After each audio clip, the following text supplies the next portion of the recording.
This is NBK, nothing but Knicks. When Sim passed the assist, you know that it's #1 show that breaks down the game. If you can't play defense, stay out my way. Dribble the ball, come down the lane. 5 seconds on the shot clock, who gon' win us the game? You wanna hear Nick updates and trade rumors? Post-game reviews, this the place you tune in. So tell a friend just to keep the ball moving. Like the page if you feeling the movement. Every game we coming to win. Give us a sub like a player that came off the bench. This is NBK, nothing but Knicks.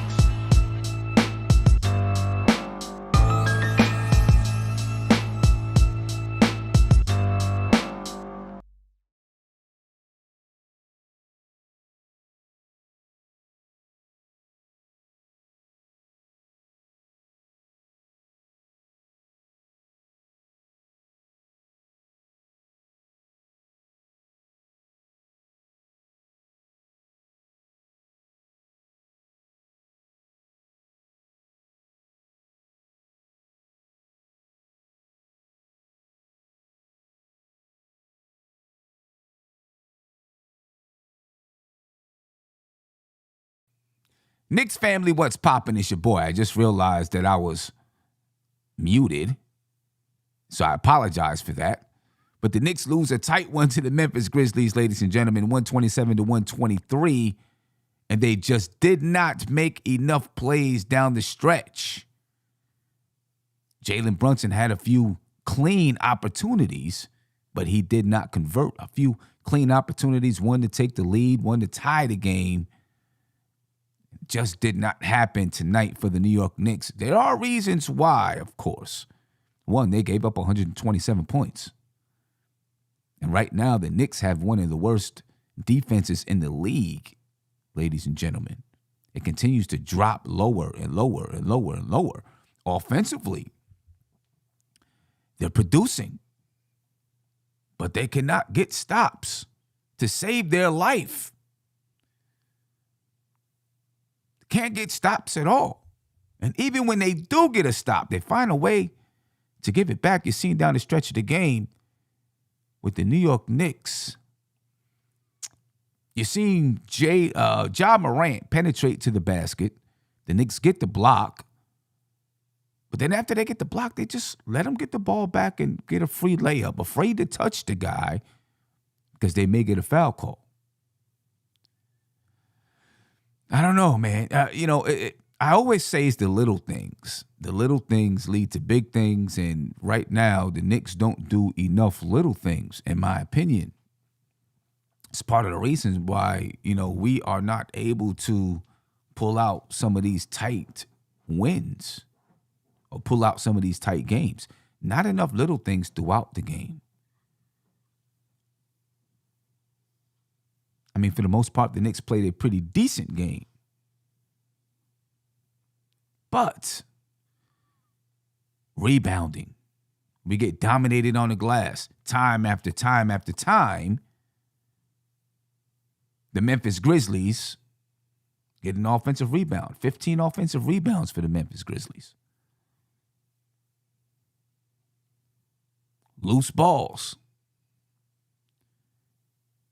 Time after time after time, the Knicks are just a step slow getting to the 50-50 ball. Big Steven Adams, I mean, he had 10 rebounds tonight, but it seemed like more, to be honest with you. Because every time I turned around, it seemed like he was getting an offensive rebound. Wasn't just him. Ja Morant had 10 rebounds. Somehow, some way, though, ladies and gentlemen, the Knicks just cannot do the little things to pull out the game. There was a, and I'm going to break this down when I do my 5 takeaways. But there was a play during the game, a sequence during the game, where Julius Randle did not get out on Jaren Jackson Jr. Jaren Jackson Jr. was wide open from the three-point line. He missed it. The Knicks get the rebound. And then when the Knicks get the rebound, R.J. Barrett has the ball, and God knows what he was trying to do on that sequence. Ends up being a turnover. And the Memphis Grizzlies come back down and score. So many sequences like this for the Knicks, where the little things don't add up to be successful for them because they don't do the little things. They do the wrong little things, let's say that. The Knicks were lucky in that sequence that Jaren Jackson Jr. did not hit the three because they didn't do a little thing just as closing out, right? And it's not a guaranteed thing when you close out that person is going to miss the shot, but you increase the chances that they might miss that shot. And then on the other side, another little thing, just making the right play instead of rushing or trying to force between however many people, just kick it back out so we can get a swing and maybe an open shot. The little things, the Knicks don't do enough of them. They just don't do enough of them. Another tight loss, 127-123 for the New York Knicks. Another game where they scored enough points to win the basketball game, but they didn't get enough stops to win the basketball game. Excuse me. I got a feeling we're going to be talking about that very scenario a number of times this season. The Knicks got to find a way to get this defense together, because if not, it's going to be a long one, ladies and gentlemen. It's going to be a long one. Let's take a look at the box score, and we'll break down a few more things with this basketball game. For the Knicks tonight, they were led in scoring by Jalen Brunson once again. 30 points and 9 assists for Jalen Brunson. He also had 5 rebounds. Brunson was unable, though, to secure the win for the Knicks tonight. He had some opportunities. Listen, he was big time throughout the game. There's no doubt about it. Jalen Brunson was big time throughout the game, making big shot after big shot. And the Knicks, the players, seem okay with allowing Jalen Brunson to be the guy that closes the game. Unfortunately, the last 2 games, Jalen Brunson has not been able to make the shot to seal the win or to tie the game. He's made several shots to do that leading up to a certain point. Tonight, twice down the stretch, he was not able to get the shot. But I'm going to say this, ladies and gentlemen. I'm not mad at him because he's been able to get good shots. Each time he's had a chance to get a shot in that situation, they've been clean looks. And sooner or later, they're going to fall, I believe. They've been clean looks. Had 2 of them tonight, was not successful. 30 points for Jalen Brunson, 9 assists. Shot 42.1% from the field and 60% from the three-point line. RJ Barrett had 22 points. Shot well from the field. 9 for 18 for 50%. Shot okay from 3, 2 for 6 for 33%. He had 7 rebounds and 4 assists. Julius Randle tonight, 44% from the field, just 1 for 5 from the three-point line. 14 points, 10 rebounds, and 9 assists for Julius Randle. Mitchell Robinson had a good night, 16 points, 7 rebounds. Also had 5 blocks. He moved to number 4 on the all-time block list for the New York Knicks. And then Cam Reddish. Cam Reddish played 23 minutes tonight, 11 points, 2 assists, couple of big shots down the stretch, 4 for 6 from the field. Obi Toppin had 9 points. Quentin Grimes, 5 points. Still not shooting well from the three-point line, Quentin Grimes. And if Quentin Grimes is going to remain in that starting lineup, I think eventually he's going to have to start knocking down some threes if he wants to remain in that starting lineup. But ladies and gentlemen, that's the box score for the New York Knicks. 45 rebounds for the Knicks, or 43 rebounds for the Knicks, actually. They did have 30 assists on the night. 4 assists for RJ Barrett, 9 for Julius Randle, 9 for Jalen Brunson, 4 assists for Quentin Grimes, 2 for Emmanuel Quickley, 2 for Cam Reddish, Emmanuel quickly did not return in the second half. Okay, so we'll see what we'll see what's up with Emmanuel quickly and how that turns out. But ladies and gentlemen, the Knicks got to find a way. They are now 9-11 on the season. They've got to find a way to win these close games. Two games at home that they could have won, and they were unsuccessful in pulling those games out. For the Memphis Grizzlies, they were led in scoring by none other than Ja Morant. He had 27 points, a triple-double for Ja Morant in the Garden tonight. 27 points, 10 rebounds, and 14 assists.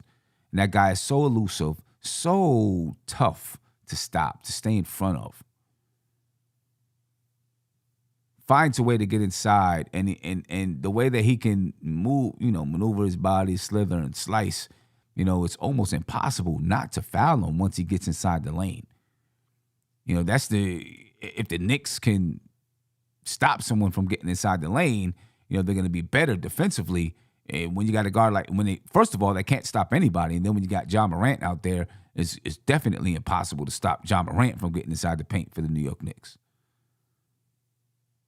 Dillon Brooks had 23 points, 5 rebounds. Jaren Jackson Jr., 21 points and 5 rebounds. He shot 37% from the three-point line. We talked about it before the game. You cannot allow Jaren Jackson Jr. to get hot from three. He came into the game shooting 28%. Tonight, 3 for 8 from the three-point line for 37.5%. Overall, he's 42.1% from the field. Steven Adams, 16 points and 10 rebounds. 6 for 8 from the field, 4 for 9 from the free throw line. There was a point in time during the game where it seemed like Steven Adams was getting to the line every other possession.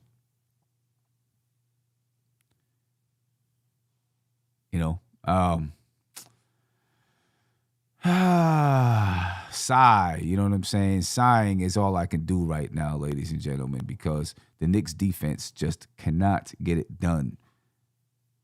49 rebounds for the Memphis Grizzlies to 43 for the Knicks. 15 offensive rebounds for the Grizzlies. The Knicks ended up tonight with 12 offensive rebounds.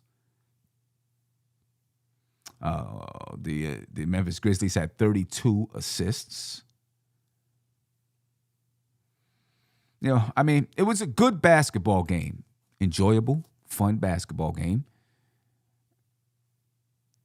But the Knicks can't pull it out. And I guess my question is, Jalen Brunson he's had good shots down the stretch, right? He's been able to create his own shot down the stretch. The Knicks give him the ball, they clear out. It would be nice to have a rebounder under there, but you want to give Jalen Brunson or whoever is going one-on-one as much space as possible to get to the basket, right? But you notice on the second to last possession that Jalen Brunson took the shot, he got a clean mid-range jump shot from the foul line, but there was no one there to try to corral a rebound because everything had to be spread out to give Jalen Brunson enough space to get that shot off. I guess my question is, and I think the Knicks, before I get to the question, I think the Knicks, the players, do a good job of getting Jalen Brunson the ball in those situations. If you looked at the Memphis Grizzlies, there was a point in time, a couple of times, when the Knicks were advancing the ball up the floor, after the Grizzlies scored, they put 2 guys on Brunson, right? Basically, they're trying to cut the snake off, cut the snake's head off. They put 2 guys on Brunson, right? And then R.J. Barrett or Julius Randle has to advance the ball up the floor. But then they do a good job of finding Brunson. Maybe send Brunson off of a screen or 2 and find him out on the wing. So they're doing a good job of getting him the ball in those situations. My question is, are there enough weapons on the floor? Because even though Brunson has the ball, and he's going to have to work harder to get his shot off anyway because, He doesn't have the blazing speed of Ja Morant. He doesn't jump as high as Ja Morant. He doesn't have length. He's only, 6'1" or whatever. But do the Knicks have enough scoring weapons so that guys are afraid to help out when Jalen Brunson gets to the basket? Especially in those situations, right? Do they fear that if Jalen Brunson kicks it out, R.J. Barrett's going to knock it down, or Julius Randle is going to knock it down, or Cam Reddish, or Quentin Grimes, or Emmanuel Quickly? They definitely don't fear that Mitchell Robinson's going to knock it down in those situations. And the reason why I ask that is because the more weapons you have out there on the floor, and the opposing defense fears those guys out there on the floor, the easier it is for a guy like Jalen Brunson to get a shot off in those situations. Right? Again, the shots that Jalen Brunson got were pretty much clean. You know what I mean?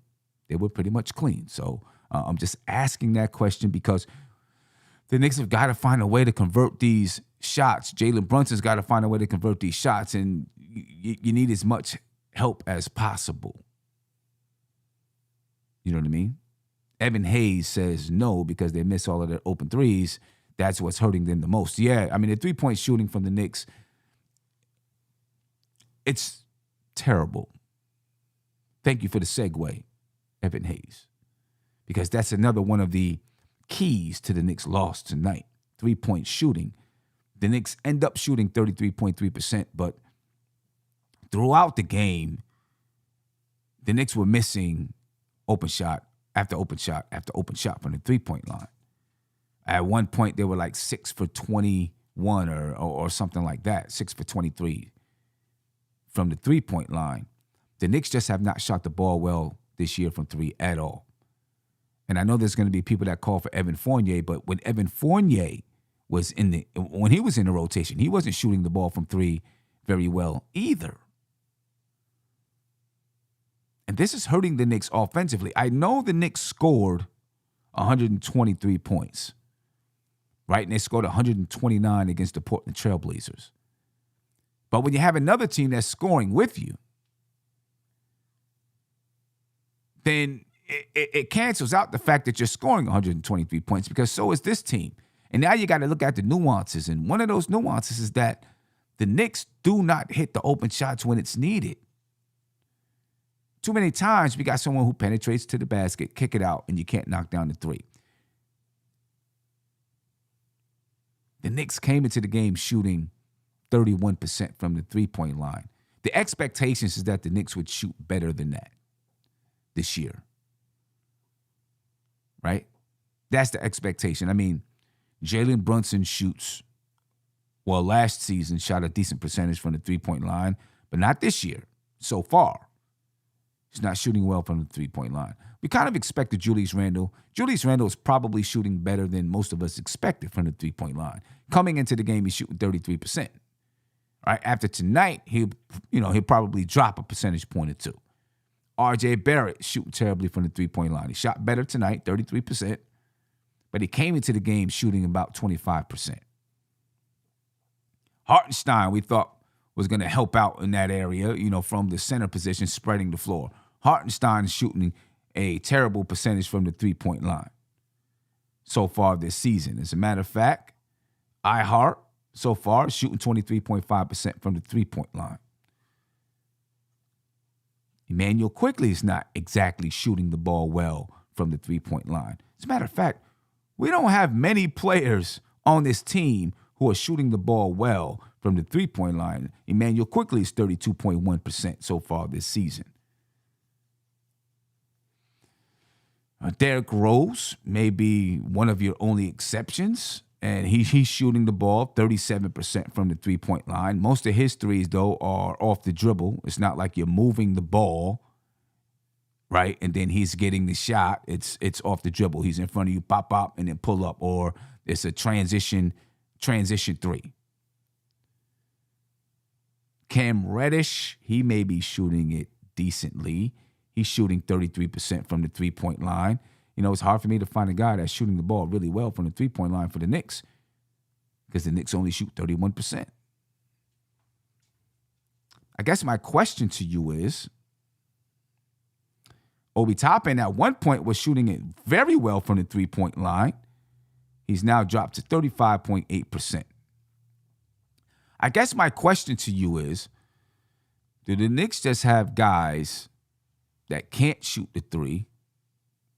Or do you think it's the three-point shooting is going to round itself into shape as the season continues? I do believe we have better shooters than what we're shooting right now. I believe Emmanuel Quickley is better than, what was he, 32, 33%. Obi Toppin, I thought was better than, what he's shooting right now. I guess he's shooting maybe Obi Toppin is shooting where I thought he would shoot. I thought RJ was going to be better than what he's shooting. Jalen Brunson, I thought he was going to be better than what he's shooting. But even when you talk about Jalen Brunson, one of the things with Brunson is it's hard to know what Jalen Brunson was going to be or do because he had never been in this position, right? He is the go-to guy for the New York Knicks. When you need a bucket, you're getting the ball to Brunson. I'm sure he's going to the line right now more than he's ever been in his career. So he has a new level of stress on his body, on his mind, talking about Jalen Brunson and being the primary ball handler, the go-to guy, et cetera, et cetera. So far, I think he's handling it really, really well. He's playing at an all-star level, in my opinion, besides the three-point shooting. Right? But he came into the season, he was shooting a high percentage from the three-point line, and I wonder will he get that back or because of the extra stress on just his game and the new role that he's in now, is that leading him to not be as good of a three-point shooter? And I guess we'll see as we move along in the season. I think the Knicks will get better from the three-point line. I do. I seen someone say in the chat, we need snipers. I agree. We need snipers. But I think the Knicks will get better from that three-point line at some point. I don't think it's going to stay this bad. My only issue, though, because what'll happen, I think, in order to, for averages to begin to average themselves out, the Knicks will have some games where they shoot really, really hot from the three-point line. What I don't want to happen for the season, because I felt like maybe this happened in years past with this particular regime in the Knicks, is that the Knicks wouldn't be shooting from the three-point line very well. Then they'd have a few games where they really, really light it up. Okay? And they shoot really, really well. And then it kind of skews the percentages a little bit. It makes it look like they're shooting better than they actually might be. You know what I'm saying? Because you have those games spread throughout the season where they shoot the ball really, really well. I don't want that to happen. I need the Knicks to be consistent three-point shooters. Right now, it's just not happening for the New York Knicks. Andrew N., thank you for the super chat. And give me just a second. I'm going to get that across my screen. Here we go. He said, RJ had a decent game, but Grimes needed to be in that game for him down the stretch to guard Ja at the point of attack. I don't understand why he wasn't. To be honest with you, I understand the argument. I didn't think that Quentin Grimes was doing any better or any worse than anyone else on Ja Morant. I mean, in the first half, first quarter maybe it was, matter of fact, the first bucket of the game, I think Ja Morant cut back door on Quentin Grimes and boom. I didn't think Quentin Grimes did any better than anyone else tonight on Ja. And the fact that Memphis uses a lot of screens and they got guys that can set really good screens, it was going to be tough whichever way you go about it, ladies and gentlemen. It was going to be tough staying in front of Ja Morant. Those guys set really good screens. And I think maybe the philosophy of using Cam is that when they set those screens, he has long enough arms to still reach around the screen, long enough legs and long enough arms to get around the screen, over or under, and still be able to defend Ja Morant. It didn't work. I don't think having Quentin Grimes in there would have worked either. That's just my opinion. I don't think, I think the screens kind of nullify that one-on-one defense we're talking about with Quentin Grimes. That's just kind of what I seen throughout the game. Caller, you're live. Tell me your name and where you're from, please. Caller, my man. What's going on, Phil? Yeah, what's going on, man? What's going on, man? You're taking a little while to answer. I don't know. Here we go with the with the fire alarm in the back. Yeah, you had a whole 24 hours. You had a whole 2 days to change it. Know what's going on? Buy some batteries, man. I'm gonna change them. I actually got the batteries downstairs. I'm gonna change them. Yeah, change the batteries, man. Nobody wants to hear that all night long. Go ahead. What's going on? But you talk to me about the game. I got you. I have to disagree with you, Sim. Mm-hmm. I disagree with you with the Quentin Grimes thing. Wow. I was a big athlete. So here's the thing. Quentin Grimes was guarding Ja Morant very well. If I'm not mistaken, I disagree. He only had. I'm not saying he did bad. I don't think he did. I don't think it was great. I don't think it was. Well, here's my thing, right? Because I was saying because to me, Grimes was holding him off to. I think he had only 7 points scored on him through Grimes. But that's my point. That's my point. Hold on. Ja Morant had 19 points in the first half. Quentin Grimes guarded him the entire first half. He had 19 points in the first half. 19 points and 7 assists in the first half. I fully understand. But again, to me, he was just better than Cam because the thing with Cam that was killing me at the end, I text you, was that these screens, and to me, he wasn't fighting over the screens. It was just a little bit of laziness through Cam of fighting the screens with Ja because, again, but do you think there were about 3 straight possessions. But this is my point. This is my point. And then Mitchell Robinson couldn't do nothing. But listen, this is my point. Quentin Grimes is not doing any better on those screens. The man literally had 19 points in the in the first half. I fully understand you, but I just think he was doing a better job than what Cam was doing. Again, it's just for me. It's just I think Grimes fights over screens better than Quentin. Grimes fights over screens better than Cam. No, I'm sorry. Hold on. He didn't have 19 Not saying that it was always going to. Hold on. I'm sorry. He had 8 points in the first half. My bad. He didn't have. Oh, yeah, I was right. He didn't have 19 points. I don't know what I was looking at. So, he had 19 points. I guess I hit the second half. 19 points in the second half. My fault. Yeah, but see, and that's the difference. But I still don't think. I don't think it was Grimes though. I really don't. I don't think. But Grimes held them to 8. Grimes held them to the 8 or 9 points. I agree. When and to me, Thibs' coaching in the fourth is just horrible. I think him taking out Mitch and I think him not playing Cam. Playing Grimes. I thought that was big. I still think it has to do with the screening. There was way more screening in the second half than the first half for Ja Morant. I mean, Dylan Brooks was hot in the first half. Jaren Jackson Jr. had 8 points. Steven Adams had 8 points. I don't know. I just don't think that it would have. I don't think it would have made a difference. I really don't. The Memphis Grizzlies were up 2 points. They won the game by 4 points. I just don't.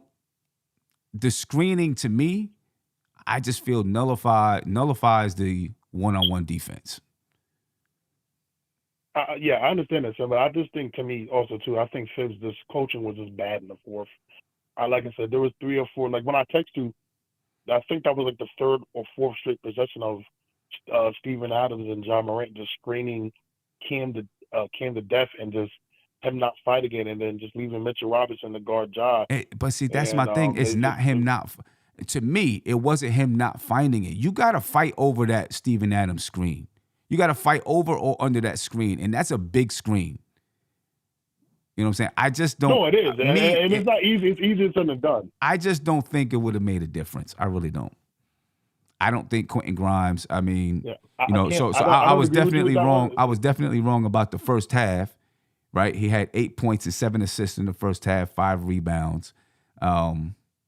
He only attempted 7 shots, but I don't think that was due to Cam Reddish. I think that was due to him moving the ball around. I really do. And then in the second half, they started to use way more screens because now it was like, okay, we need him to get a bucket, and it was him. That's just the way that I see it. I just don't think that Quentin Grimes would have made a big difference. I haven't seen. To be honest with you, me personally, I've seen him play some decent defense. I haven't seen any lockdown defense from Quentin Grimes since he's been out there. He's played good defense. I'm not saying he's playing bad defense. I just haven't seen the lockdown defense that everyone is saying that he has. I haven't seen that. I've seen him get beat back door. I've seen him get taken off the dribble. And that's going to happen to everybody. What I'm saying is, everyone thinks he's the lockdown defender. I haven't seen him be the lockdown defender.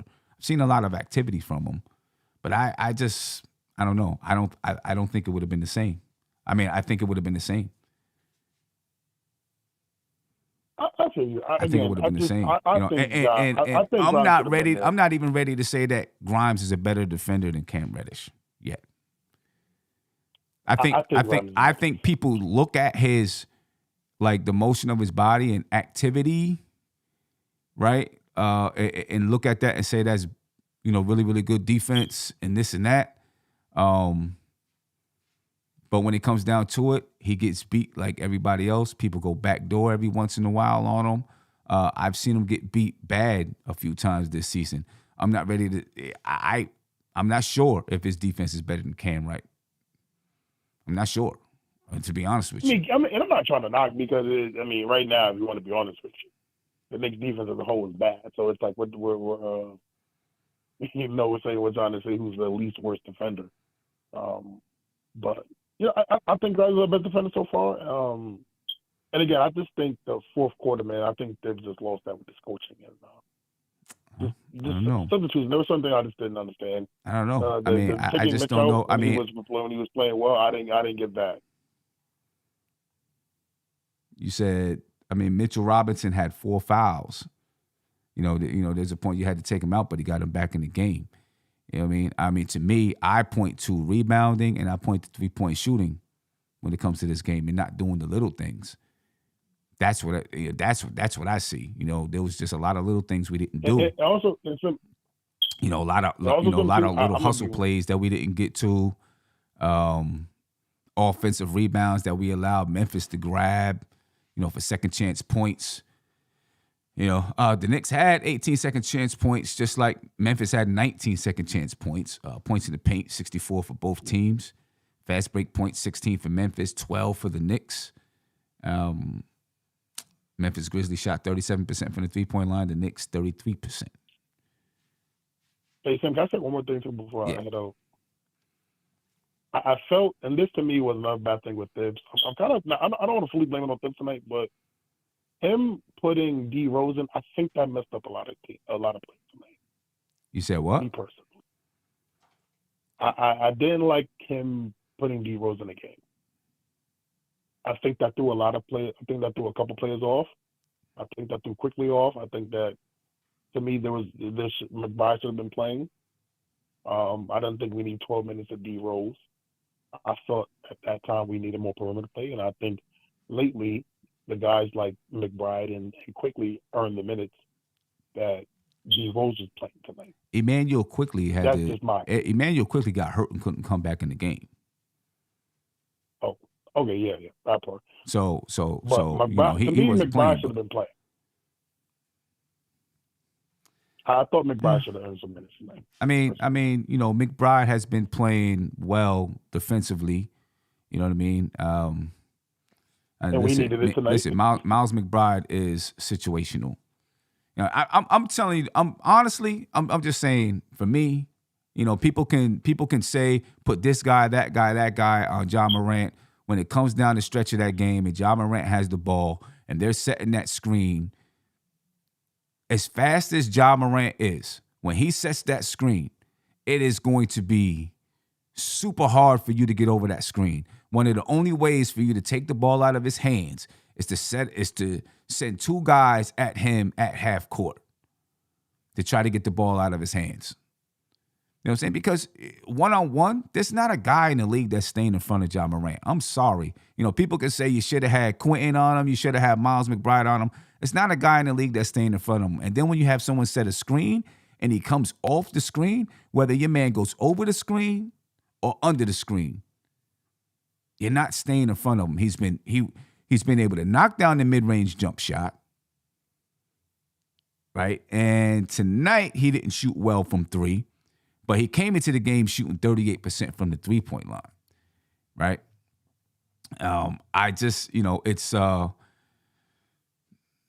everyone's going to have their way of trying to defend Ja Morant. I get it. I just don't think that we were going to have an answer for him, regardless who you put on him.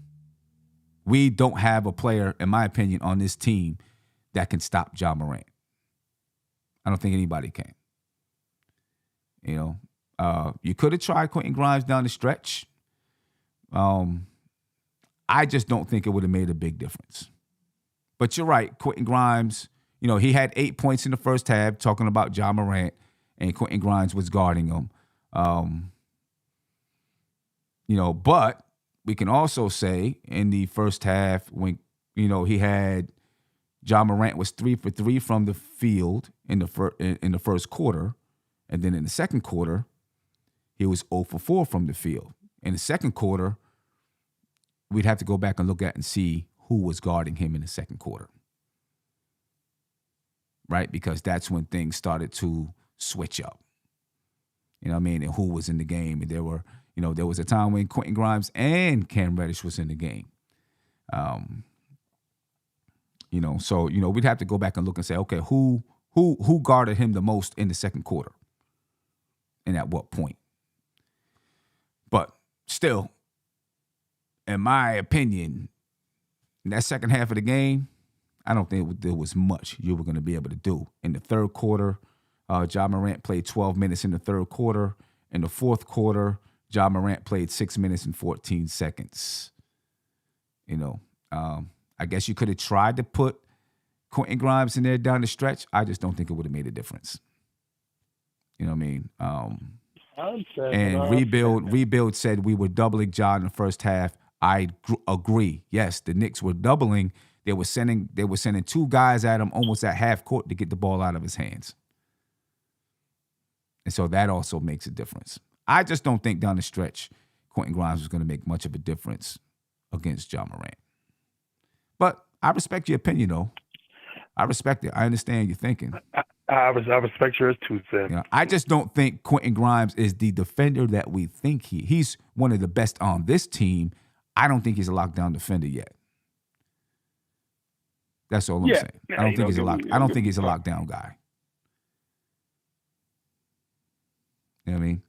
But Ja Morant ended up with 27 points, 14 assists, and 10 rebounds, 19 of those points in the second half. So I do want to stand myself corrected. He only had 8 in the first half, 19 in the second half. I don't know. What else you see from the game before I let you go? What else did you see? Because that can't be the only reason why you think we lost. No, it's not that, Tim. It's just, man, this defense, Tim, it's I don't know when it's gonna get better, and it's crazy, Tim, because a lot, even and I'm included. I thought Evan Fournier was a big reason why our defense was bad, and I thought taking him out and just replacing him with Quentin Grimes and Cam Reddish, giving him those minutes, I thought that was going to be a lot better. But clearly, that's not the answer, man. These guys are just not disciplined, not sticking with the man. They're switching way too much. It's not even it's they're switching way too much, not sticking to playing their man. And they're just giving up way too many points, man. This to me, they're really foul happy. They've been fouling a lot lately. Even though I think the Portland game was just bad officiating on the part of Giving that guy that many free throws, but Yeah, and just in support of you, Andrew, and thank you again for the super chat. Said regardless of what Memphis was doing, you have to put in your players who would give you the best chance to win. Grimes gives you the best chance. I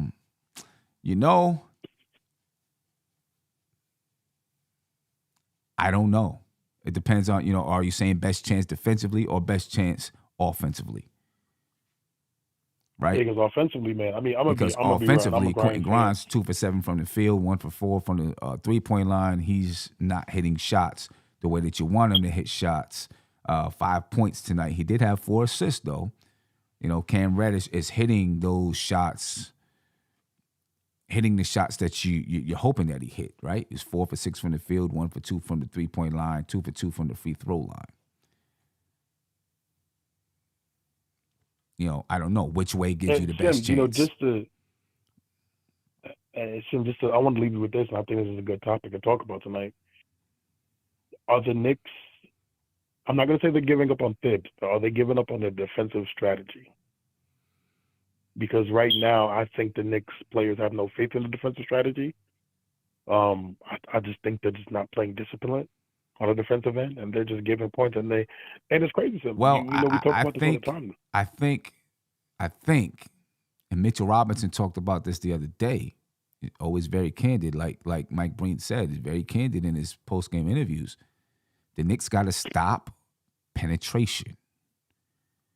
This is where we're having a big problem. Teams, now listen, tonight you're playing Ja Morant.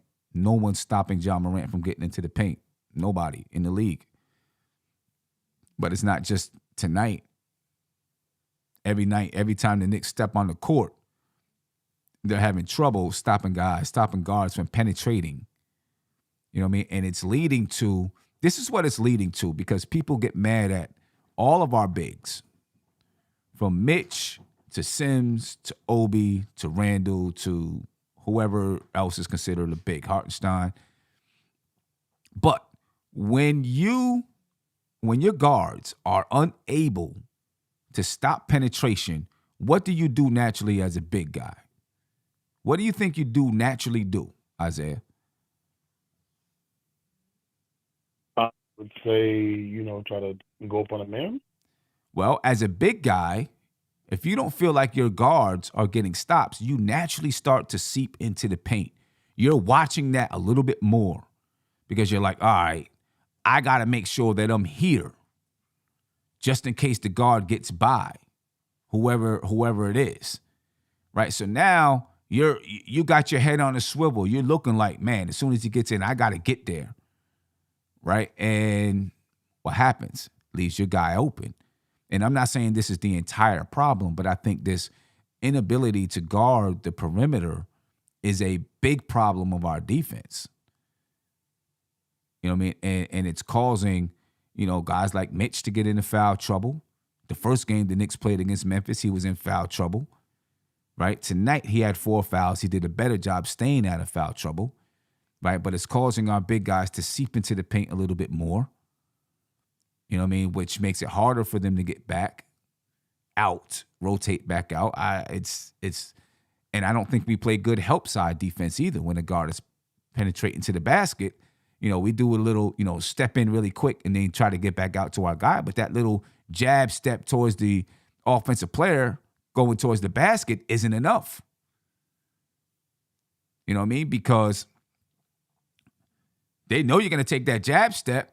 And they say, oh, he's going to take the little jab step. I'm going to take one more dribble and get through. You got to get your feet over there, lock that off, close it off, and then try to get back to the shooter. It's tough. But I think that perimeter defense is one of the big Achilles heels, whatever, of our defense. Then the last 2 games, I feel like they're possessions where we get out hustled. I don't know. Big Bubba, I appreciate your time, man. And I appreciate the call. Hopefully, oh man, Sim. You're ready for you're ready for work. You're ready to get back. Get back to work tomorrow. Start making that bread and all that good stuff. Yeah, man. Yeah.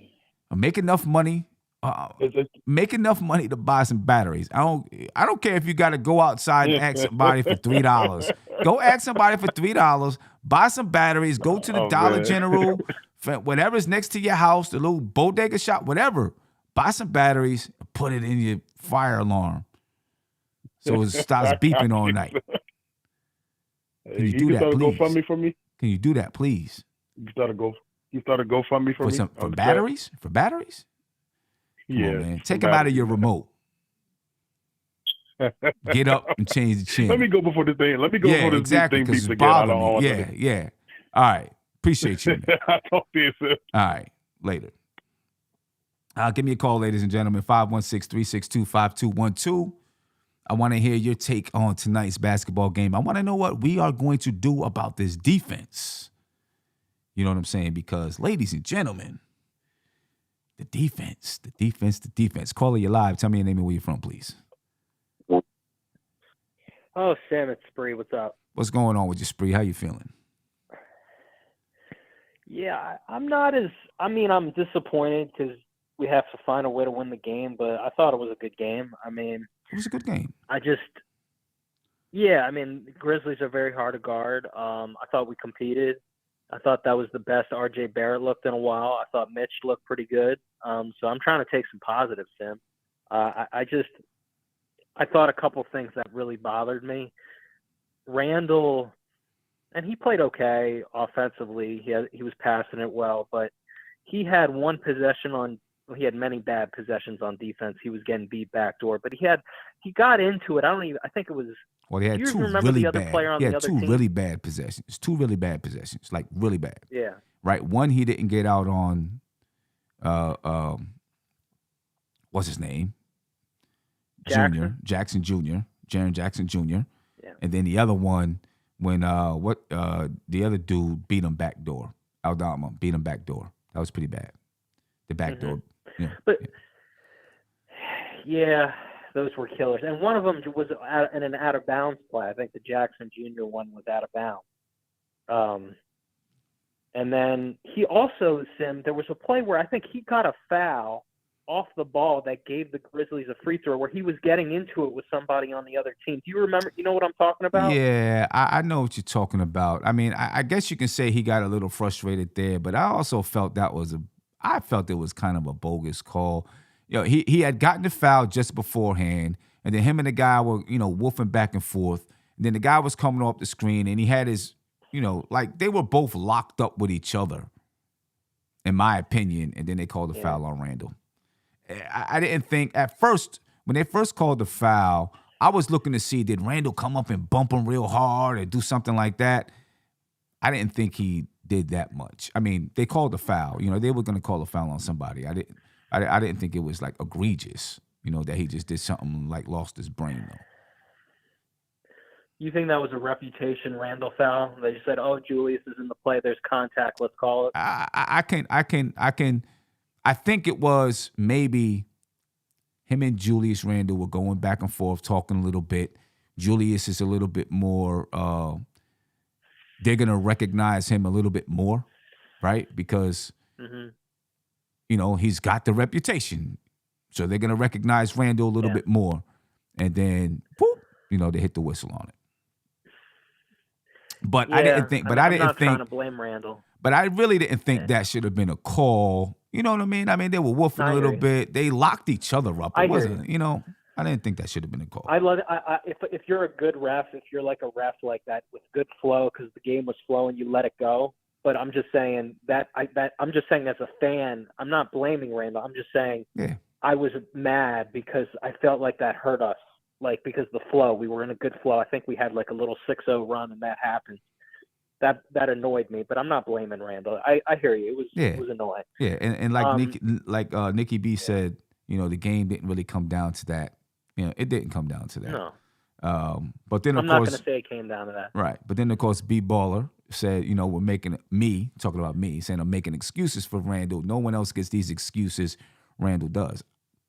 I didn't think it was a call that deserved. I didn't think it deserved to be called. If Randall had ran up to him and pushed him, then I would have said Randall deserved to get the call. I just think it was. I thought Randall was pretty unselfish today. Yeah, I thought he was he a good was. team player to that. He was. I mean, He was. I didn't really have much an issue with. Yeah. I do think he wanted that shot down the end. It went to Brunson, of course, and deservedly so. Should have went to Brunson, but RJ took the ball out.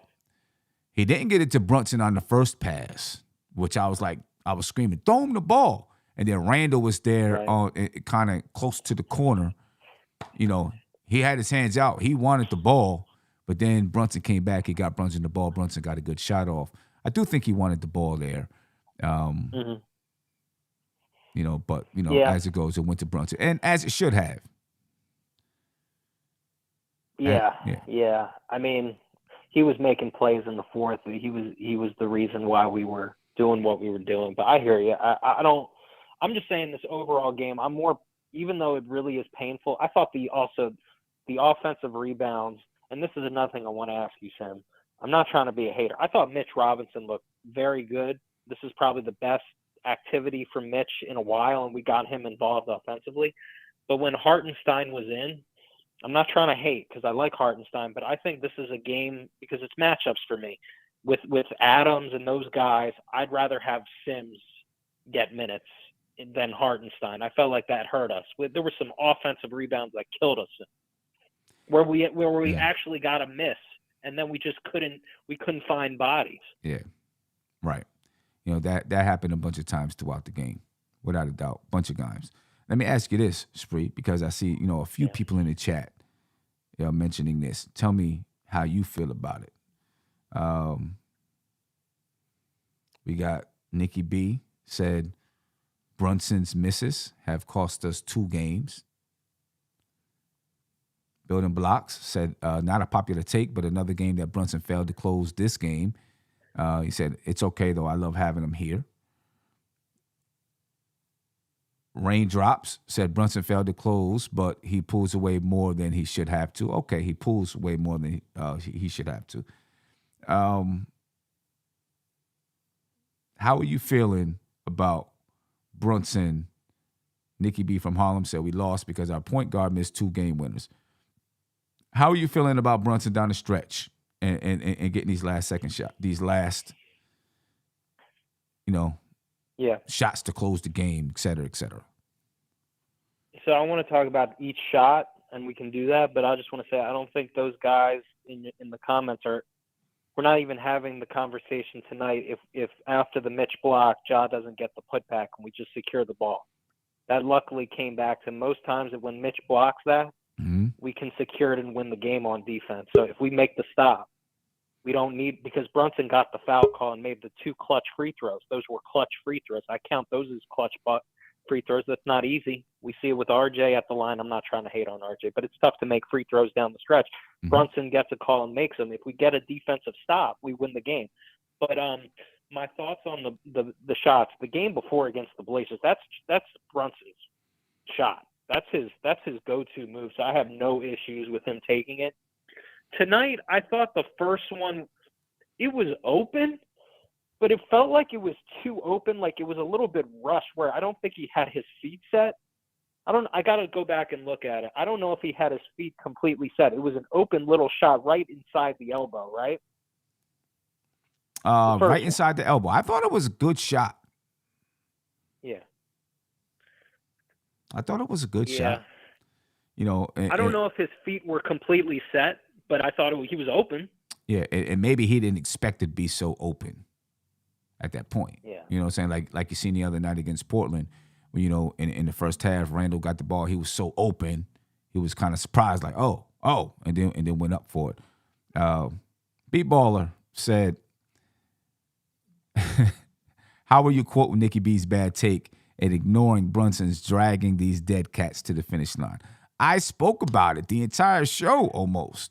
Not the entire show, but I spoke about it pretty well, that I'm okay with the shots that Brunson is taking. But I seen a few people mentioning Brunson. That's the reason why I brought it up, B-Ball. You know what I'm saying? Not that I'm trying to drag Brunson. You know what I mean? I'm cool with Brunson taking these shots. I thought he got good, clean looks. You know what I'm saying? Yeah. I don't really have an issue with it because, look, who else do you want? I mean, I'm all for like getting the ball to the open guy, but at the end of these games, you know this in the NBA, you need a guy to make a bucket. He's able to draw fouls. So like the possession before where he got free throws, normally if we can get a stop, we win the game. I thought he had good looks. The last one, he was trying to make a play. He got another look that missed, but I talk about all the things before then. I think Brunson is a winner. I'm not one of these people that he misses a couple shots and that's a whole indictment on who Jalen Brunson is. That's laughable. I mean, we're not in this game if it's not for Jalen Brunson. Now, I do think, though, down the stretch, if Brunson doesn't have it and he's double-teamed, then, yeah, kick it. Kick it to a Randall. Kick it to an RJ who was actually making shots. But I want the ball in Brunson's hands. I get it. I mean, I just think that he's had some good shots. And, he didn't finish them, but the looks were there. And I think that's important for me. The looks were there. He was able to generate open looks. Nikki B from Harlem said small guards are tough to rely on to close games. But he's got the looks. Shots that he's made all game. It's not like he's gotten his shot blocked. The looks were there. Good looks. Mm-hmm. You know what I mean? They were there. They were there. And also Clark. I give Clark some credit. I give Clark some credit on the second one, Tim. Clark, who was a bigger body, some credit. But, also nothing. If Brunson can draw that double, I'm hoping, because Brunson's one of the few people on this team that can, because he's so lethal, they could put two on him where we can kick. But in a situation like that, a scramble play, you think I'm not hating on Jalen Brunson. He has nothing to do with the loss. I'm going down with him because he understands me watching these games. He's fighting. We got to get RJ finally had a good game. That's a positive. Let's get him going. Randall was okay defensively. He was not good. He can't get beat back door. He can't let the kid open from three, and he's got to put bodies. Ja, also the Ja screen thing you talked about. Cam couldn't guard it. We got to do a better job on screens. But look, we competed. And so we just got to hang in there. I'm not hating on Brunson. That's not. I'm never going to call you hating on Jalen the way he plays. No, Jalen Brunson is a rock for this team. You know what I mean? He is. He understands us, Sam. We're winners. Yeah. You and I are winners because of the way we compete throughout the game. I am never going to hate on Jalen because he misses a shot down the stretch the way he plays for me. But you're the man. I'll talk to you Tuesday. I appreciate you, Spree. Thank you for the call. All right, man. All right, ladies and gentlemen, before I get some guys in here, I do want to remind you, Spree, Spree is, that's Spree from Baltimore. You know what I mean? And I want to remind you that we will be attending NBK. We will be attending the New York Knicks versus the Washington Wizards game on January 13th. And I would appreciate it if you all could come out and join us. All right, so what I'm going to do is I'm going to put in the chat a link where if you are interested in joining us at that game for a very reasonable price with good seats, ladies and gentlemen, make sure you fill out the link, click on the link and fill it out. All right, let me know that you're interested in attending so we can get this thing knocked out and in the books. All right, it should be a really fun game. All right, let me get some guys in here. Got my man Tony Crow in the building, and this other guy, I don't know about this dude right here, but we'll get him in here anyway, ladies and gentlemen. You know what I mean? And yeah, we'll get him in here. What you mean, wow? Wow, this guy, Tony Crow, gets all the accolades, and I get the crumbs. Let me tell you why Tony Crow gets all the accolades. Let me tell you why Tony Crow gets all the accolades. Because when this man right here, Cornerstone Kev, a.k.a. Crazy Kev, a.k.a. co-host Kev, a.k.a. whatever you want to call him, stole my phone. When he stole my phone on purpose, I got picture proof of him plotting to steal my phone. I don't know what he thought was going to be on it or what kind of secret agent CIA information he was going to get from it. But when he did that, 2:30, 3 o'clock in the morning, my man Tony Crow rode to Newark with me to go get the phone. You dig what I'm saying? So, yeah. Yeah. And you know what? It was a hell of a night. Yeah. You know what I mean? So, yes, my man Tony Crow gets the accolades, man. So, gets the accolades. Yeah. But anyway, matter of fact, I'm gonna start with Tony Crow. Tony, your thoughts on tonight's game, man? What's good, Sim? Shout out to the chat. Cornerstone Cav, your blackest time. I think it was a great game, man. I wish we got the win, but I can live with these type of losses as opposed to the lack of effort off of losses. You know what I mean? Like, to me, games like this builds character. This is back-to-back times where Brunson could have, won the game, and he missed the shot down the stretch. But I think he's the type of guy that he's gonna learn from this. He's gonna improve after this. You know what I mean? And it's even hard to imagine, as well as he's been playing, maybe the past, probably since the last time I've been on one of the podcasts, my own included. He's just been balling out. You know what I mean? No doubt about and it. showing why he got the money he got, and I mean, right now he's our go-to guy, and there's no debating it. Like, even his teammates are deferring. You know what I mean? Maybe to their own detriment, maybe not, but they are giving him the ball down the stretch. They're giving him the ball when we need a bucket. And more times than not, he's coming through in the clutch. Let me ask you this. Do you feel like there needs to be more coming down the stretch? Because right now, down the stretch, the last 2 to 3 minutes of the game, it's literally get the ball to Brunson and clear out. Let's see if he can go to work. Do you feel like there needs to be more ball movement in that situation? My thing is, just from playing basketball, it is very hard in those situations to create the kind of ball movement people are looking for. You know what I'm saying? Because players are fouling, they're holding, they're grabbing, they're jamming people up. And so the more the ball is getting tossed from hand to hand, there's a higher chance that thing is going to get stole. Do you think there needs to be more ball movement in that situation, or are you okay with spreading out and letting Brunson go to work? Right now, I'm okay. And let me explain. He's still new here, right? So he doesn't have that chemistry or that 2-man game, 3-man game, options off of his moves to actually. I think right now we need to give the ball to him in these type of situations. That's what he was brought here for.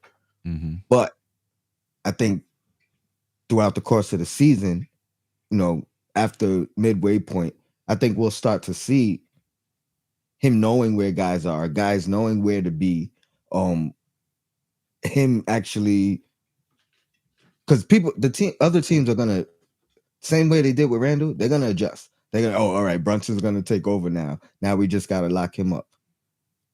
So he's gonna adjust to their adjustments. Now it's up to the team, you know what I mean, to get in those right positions and then knock down those shots when the time comes. Right. But I think there's gonna be a pecking order. I think it'll figure itself out. But right now, I'm not upset with him taking over games because honestly, we need him to, and he's the most efficient at it. You know what I mean? Like, other guys on the team are capable, but they're not gonna. My cat wilding right now. She happy I'm home. She got a little bit of that catnip. She got the kitty crack. I think we'll be fine. But right now, I'm happy with Brunson doing what he's doing because he's the best guy for it right now. Yeah. Okay. Cornerstone. Yeah, you're not going to get any. Well, first off, happy belated Thanksgiving to you, Mr. Sim. Appreciate it. Thank you. Same to you. Thanksgiving to you, Mr. Crow. Man, black is definitely time right now. Salute to the chat. Happy belated Thanksgiving to y'all.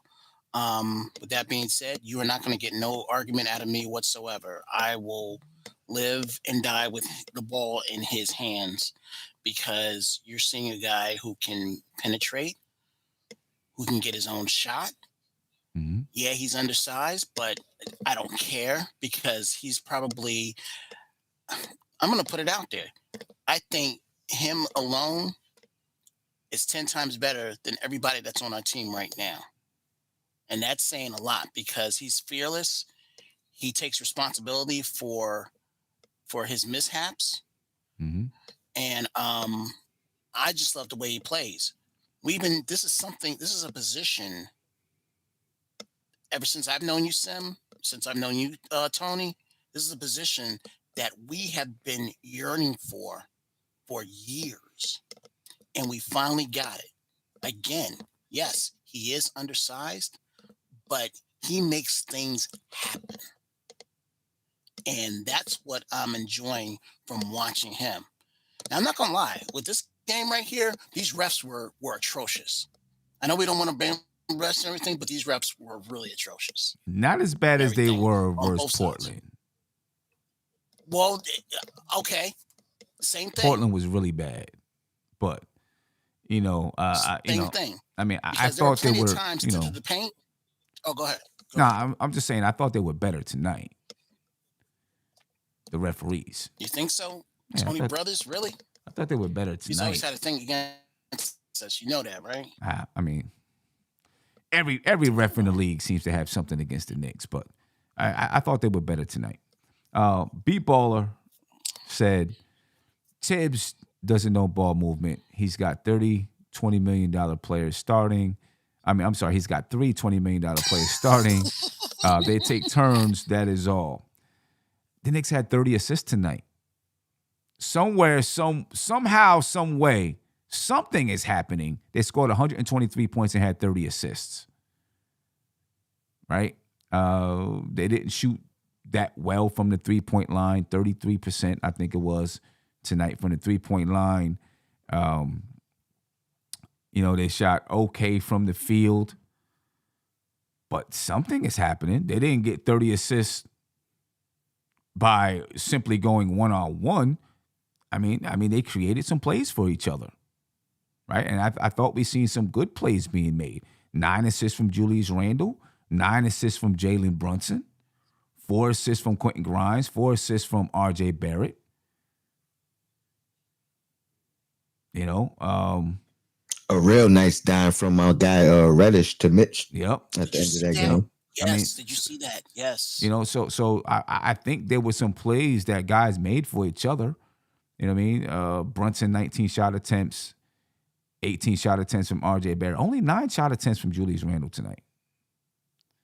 Had 14 points off those 9 shot attempts, though, because he was 5 for 6 from the free throw line. Despite Julius Randle only had 1 turnover, despite some defensive mishaps, he played a pretty decent, solid basketball game, I think. Almost had a triple-double. You notice what I see out of Randle? He's getting less touches than he did last year because the ball is really naturally because it's in Brunson's hands. Yeah, right. Because it's that was something Brunson's they brought up on the telecast and everything. Yeah, it's getting less touches. You know what I mean? Which means that he gets less double teams, and it's part of the reason why. I mean, like right now, I think Randle's averaging 20 or 21 a game still. But he's more efficient from the field this season. He's just got to get it done on the defensive side. You know what I mean? He's got to cover these fours that can knock down threes. He's got to get out to him, et cetera, et cetera. Right now, that's hurting his game. Yeah. Not getting out on these 3-point shooting power forwards. Yeah. Yep. You know what else about tonight's matchup? When they were whoever Brunson was sticking, they outmatched him height wise, and they were able to get off whatever they pretty much what it was a tough matchup for Brunson, the way he was playing defense and everything. He could only do but so much. They had like a taller guy on him more, where you were concerned about Morant and everything. Whoever was sticking Brunson, they were able to get off whatever they wanted on the offensive. Listen. People are going to be able to shoot over because the Knicks switch a lot. They're going to use that to their advantage. You know what I mean? Always. They're going to use that to their advantage because the Knicks do a lot of switching. All right. Let me get to Tom Thibodeau. All right. We listen to Tom Thibodeau's post-game press conference. And in the meantime, I don't know what you got to do, Kev, but I don't know if it's your head or something. It's hitting the microphone every time you talk. But it's good. It's good. I don't know what it is. Anyway, let's listen to Tom Thibodeau, ladies and gentlemen. Then we'll come back to a phone call. This is Tom Thibodeau in the post-game presser. First, the last 2 shots saved by Jalen, the shots he makes and you guys live on all year. Just one of those. That's it. Take your shot. That's his bread and butter. Got to where he wanted to be. Got a good shot up. We missed. Coach, how's his confidence now that he's missed his game one today, or to tie, and then Portland? I'm sorry? How's his confidence? Great. I mean, hey, look, he's a tough guy. He played hard, made a lot of big clutch shots throughout the fourth quarter for us. It came down to the end. Mitch made a heck of a block, and Morant came up with the ball and put it back in. That's the difference between winning and losing right there. Quentin Grimes. Go ahead, Ian. Quentin Grimes, just in general, and then point of attack defender, what do you think of him? I thought, hey, Morant is a tough cover, and I thought, he did as good a job as you could possibly do. I thought Cam gave us really good minutes between the two of them. I was very pleased with their defensive effort. Losing quick probably hurt us some. So, but other guys stepped up, played well. I thought the playmaking was very good. I thought we had a lot of movement off the ball. We did a good job screening away from the play, off, on the weak side. I thought Julius made a number of big plays for us, 9 assists. So, we got to find a way to win at the end. We got to come up with a loose ball. Why didn't you go back to Quentin in the fourth quarter? Just the way the game was unfolding. I like Cam a lot too, and that group was rolling pretty good. So just stayed with them. Whatever's working best for our team, that's what we're going to go with.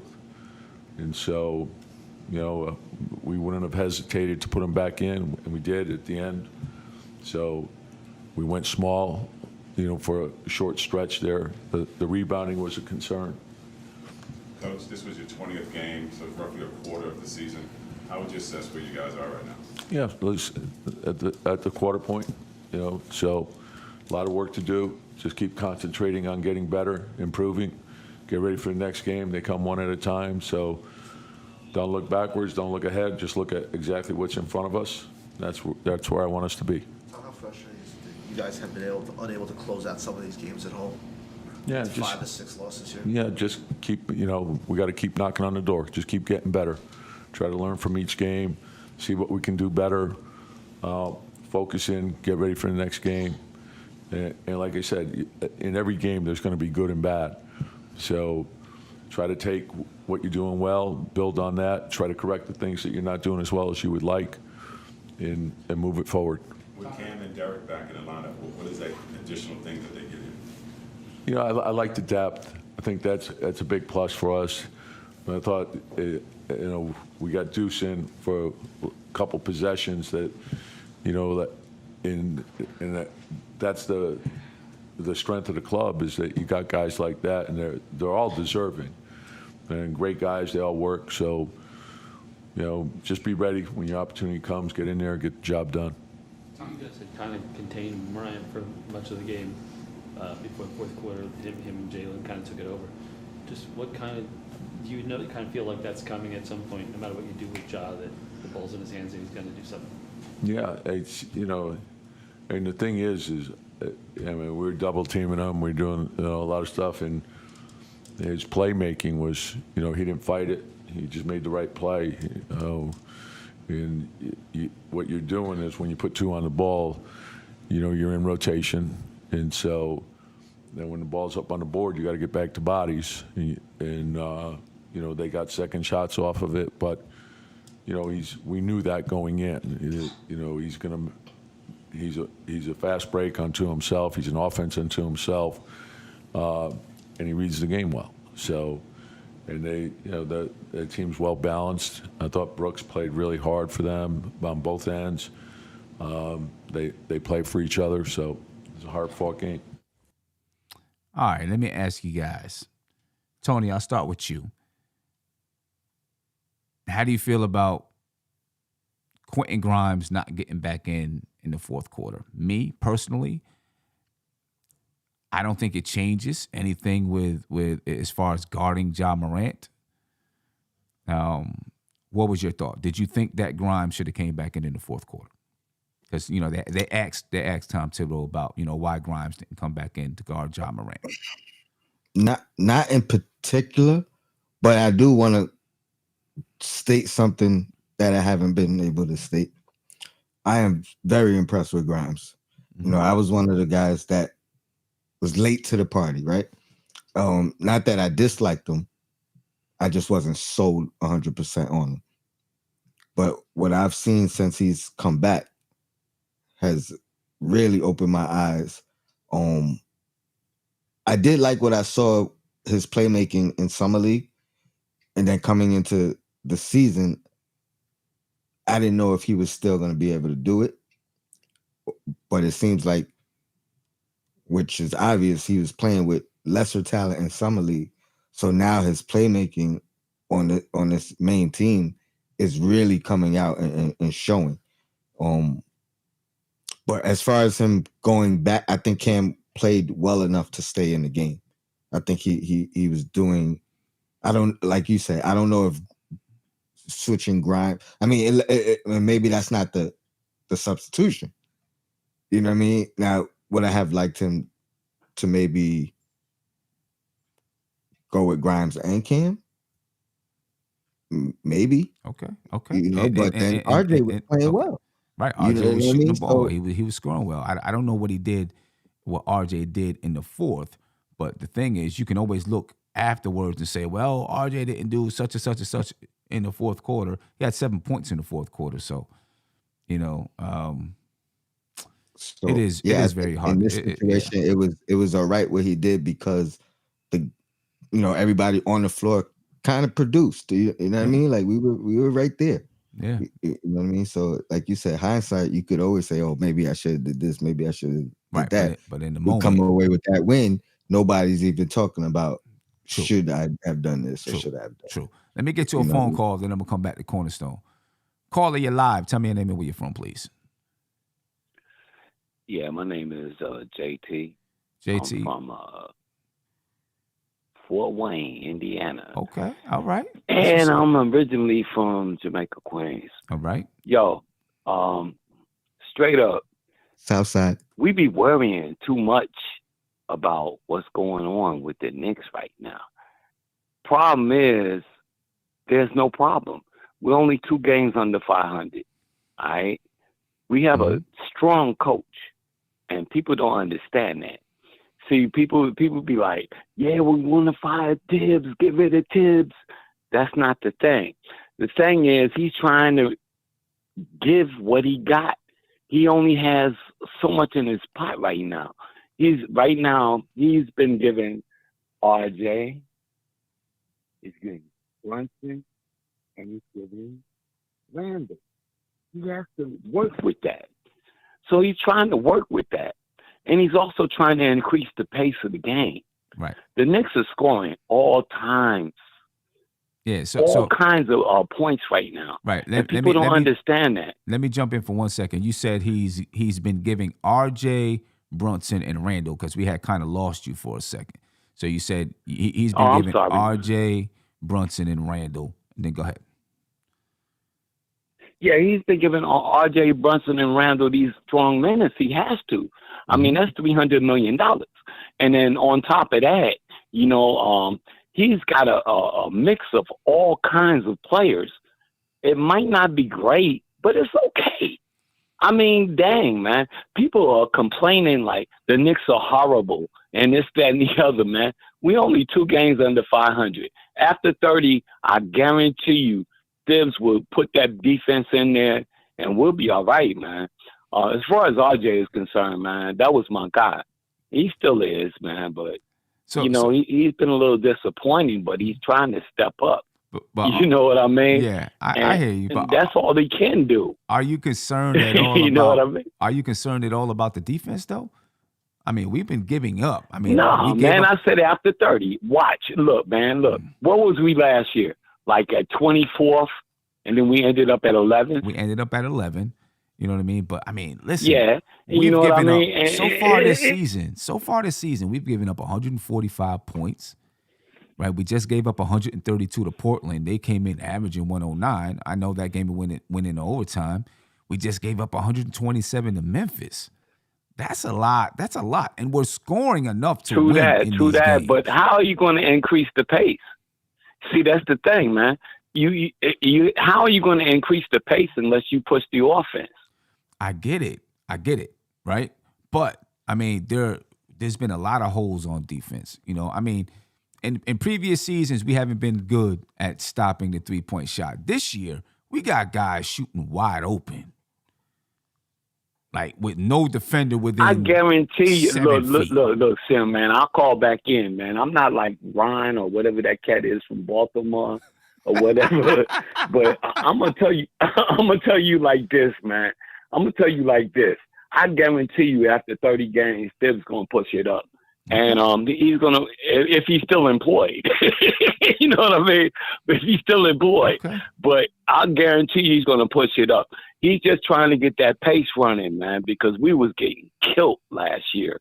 We was scoring like 102, 92, 82, this, that, and the other. The Knicks are scoring 120 something points a game right now. I get it. We're scoring the ball. You know, we're doing a much better job scoring the basketball.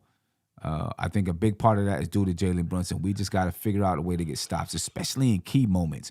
I wouldn't care if we're giving up 123 points. Or if we're getting stops in those key moments, but we're not getting those stops in key moments. And then, you know, we're getting beat out on the glass. We lost 50-42 tonight to the Memphis Grizzlies on the glass. Well, look, man, we had Nate hobbling around, and for some reason he played Hartenstein. I had no idea why, because he should have played Sims and backed him up tonight. But I guess, that's, whatever. But, that's just Tibbs, man. Okay. But as far as defensively is concerned, I'm not worried about that. The thing I'm worried about right now is like this, man. And another thing, too, man, y'all be on Grimes, man. I'm like, what? I like Cam, man.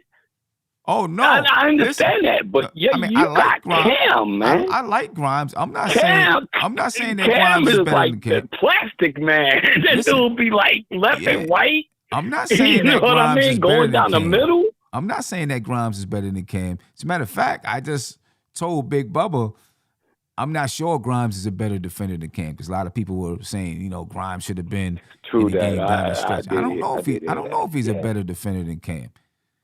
You know what I mean? It's still some things to be and seen. the thing is, like Grimes, I'm still mad because of the trade that was supposed to happen, man. Because his ass should have been. Oh, excuse me. He should have been sent. He should have been sent. You know what I mean? He should have been gone, man. And I'm sorry, man. The guy is like a $2 million guy, and this, that, and the other, and all of a sudden he's indispensable. You know what I mean? This, that, and the other, and people hadn't watched. I watched when Cam destroyed us in the playoffs with the Knicks, man. With Atlanta, man. I watched that. I feel you. You know what I mean? That guy is awesome. I feel you. And he's a New York Knicks. I'm gonna tell you what. He's doing work to keep himself in the rotation. I think he's solidified a spot in the rotation because of his defense. We'll see what happens between Grimes and Cam and that starting spot and all that kind of stuff. But between the two, we have, two pretty good wing defenders. We got to find a way to use these guys to get enough stops to win games. You know what I mean? But hey, JT, I would like to see them time, together.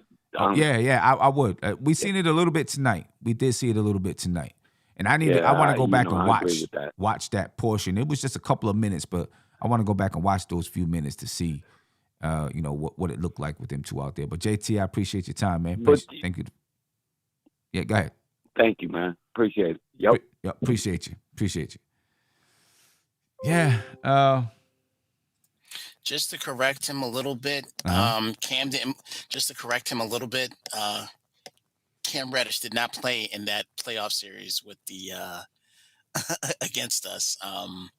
He was hurt, so he was hurt the first round, but then he started playing the second and third round. He didn't play against us and everything, but I was thought still he played hot. the last game. Yeah, I thought he did. I thought he played one game. Last game, okay. Well, maybe he did. Yeah. But but I am high on Cam too. Yeah. Let me get to this super chat real quick. Do we have to? It's Josh. I mean, really? I know. At least he don't have his little corny hashtag up there. You know what I mean? Yeah, exactly. If you guys haven't seen, he got some. I'm not even gonna say the name of the hashtag because it's not a correct hashtag. Anyway, big shout out to you, Uncle Fulio. Thank you. He said people criticizing Brunson for taking 2 good looks at the end of the game, but if he passed up those opportunities, people will still complain. I agree. I thought he had 2 good looks. You know what I mean? He said over the last 2 games, he's had good looks to close out the games. He just missed them. Hopefully, he's going to start to convert those. Yeah. Go ahead, Cornerstone. No, I'm not going to complain about. Again, he had good looks. I mean, you got to take them. I'd rather him taking them than anybody else. On the team and everything. I mean, it is what it is. We just came up short and everything. Short because Brunson is short, or we just came up short? We just came up short. We just came. You see how he do me, Tony, man? You see how he do me, man? But no, honestly, I'm really liking the way we're playing right now. And I agree with you, Tony. I would have loved to have seen that lineup with Grimes and Cam, in there. I wouldn't have mind RJ sitting out, this one and everything, because we needed defense. I mean, they were pretty much, scoring, at will against us and everything. So I wouldn't mind, RJ sitting out, because basically I think Cam could get his points as well. Maybe not as much as RJ, but he can get his points. I mean, he's technically shooting the ball better than RJ a little bit, so I wouldn't mind that happening. Yeah. He doesn't. I'll say this because RJ, he hasn't shot the ball well. He has been rebounding the ball well. He's been getting more assists.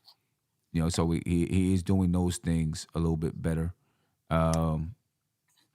Defensively, he's struggled, I think. Yeah, he's still Cam, on the other hand, he plays good defense and he scores, when he gets the chance.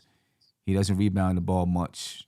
He can't get in the passing lanes. He doesn't get assists. So both of them bring different strengths to the game, I think.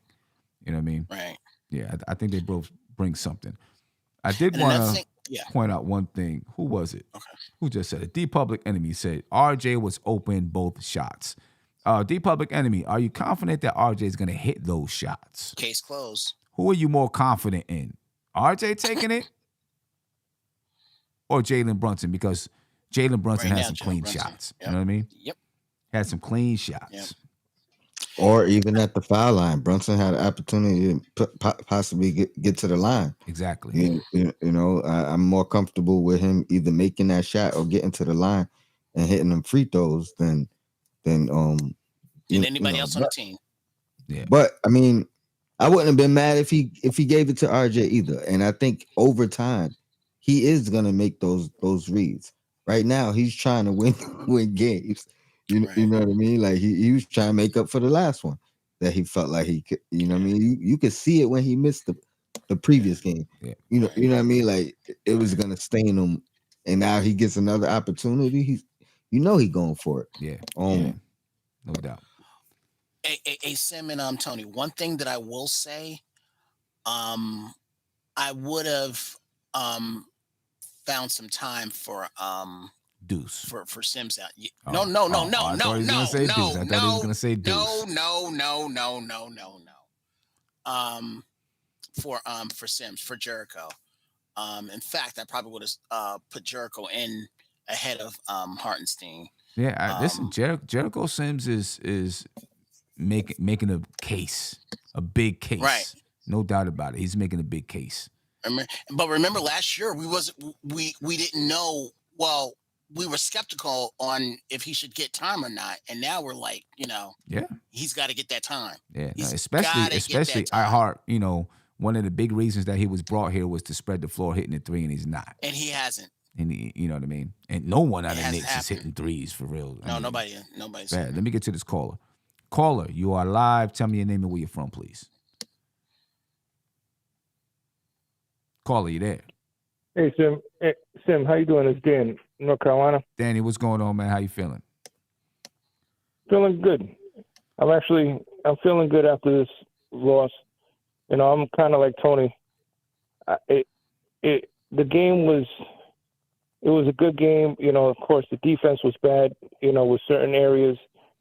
But people were talking about Brunson with the shot.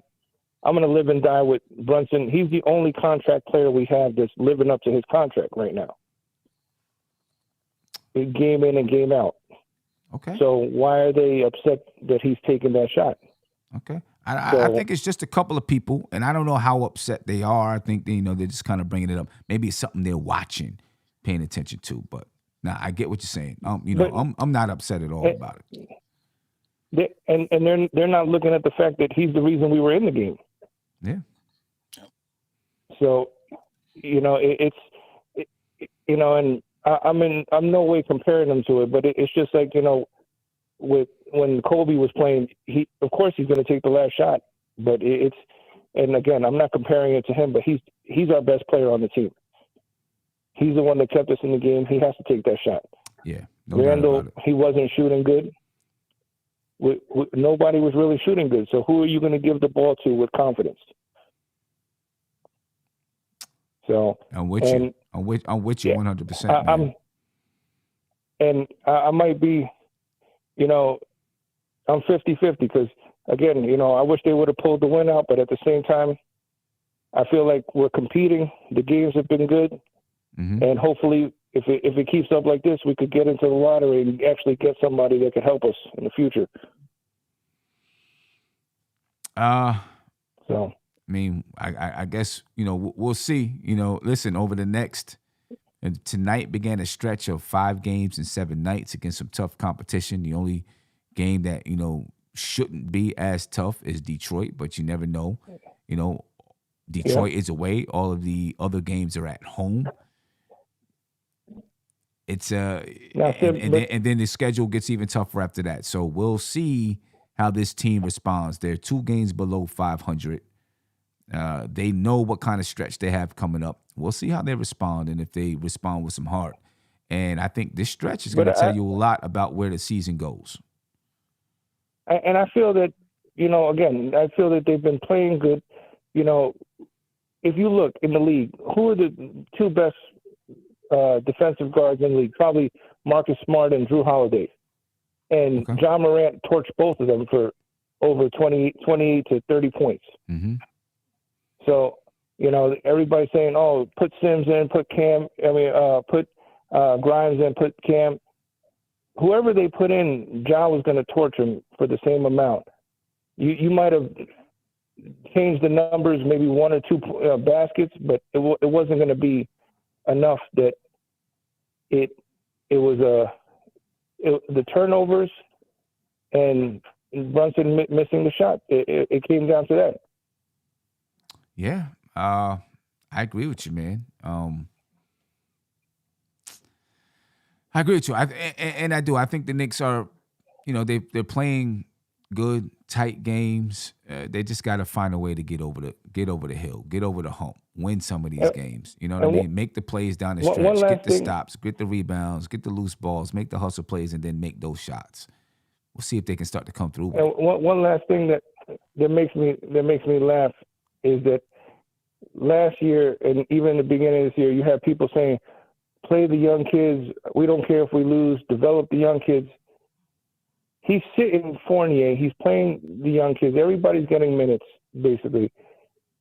Of course, Sims should have got some minutes. But then again, me personally, I think that Hartenstein was more of a distraction for Adams, because Adams is a tough play, especially for Sims, because he's a physical and he's in there. I think they were trying to pull Adams out of the paint to try to get some more opportunities.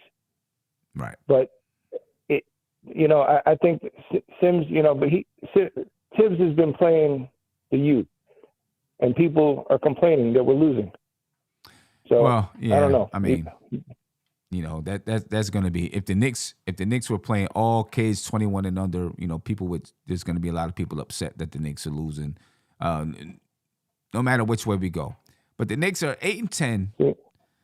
We'll see if they can come back. They've dropped out of the play-in at this point. They're 11th in the Eastern Conference, so we'll see. But hey, I appreciate your time, man. Thank you for your call.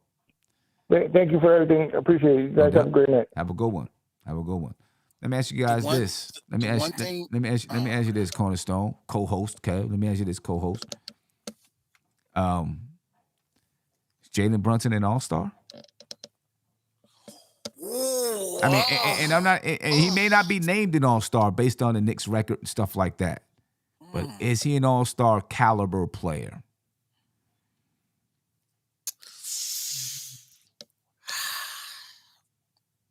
Not yet. You taking way too long, bro. Yeah, I gotta look, Tony. You said not I yet. See a little, Why not? I gotta see a little more. Well, why? Okay. Okay. You want to see more of this production? That's what you're saying. Yes. And it's not even the fact that that he missed, 2 of the game winners yet against Portland and against Memphis. I just got to see a little bit more, but I wouldn't mind if he got a nod. I'd be happy as heck. Yeah. I won't mind. I just don't think he's there yet. Okay. And I'm not talking. Every all-star doesn't make every all-star player doesn't always make the all-star team. You have all-star caliber players because sometimes it depends on how good your team is too.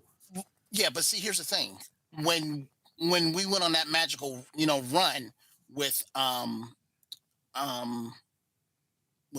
Randall, at this point we were saying that Randall needs to make an all-star team. At this point. At this point, we were because I think the Knicks were. I think at this point the Knicks were probably when he went on that magical run. I think they were still like maybe 2 games below 500. Right, but or still 500 somewhere around there. You saw enough out of him that you could start saying, "Hey, we got an all-star right here." I'm not ready to say that yet. Let me correct Cornerstone because I guarantee you. I guarantee you ain't got to correct me nothing. I mean, I can't prove it, but I know it's a fact. If he hit those 2 game winners, this game and last game, your take would be the total opposite. It is because he missed those 2. It is because he missed those 2 game winners.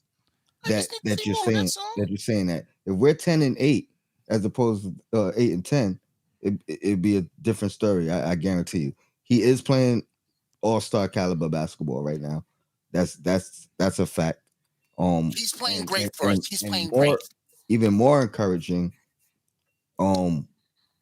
He's been playing. He's on a great stretch right now as well.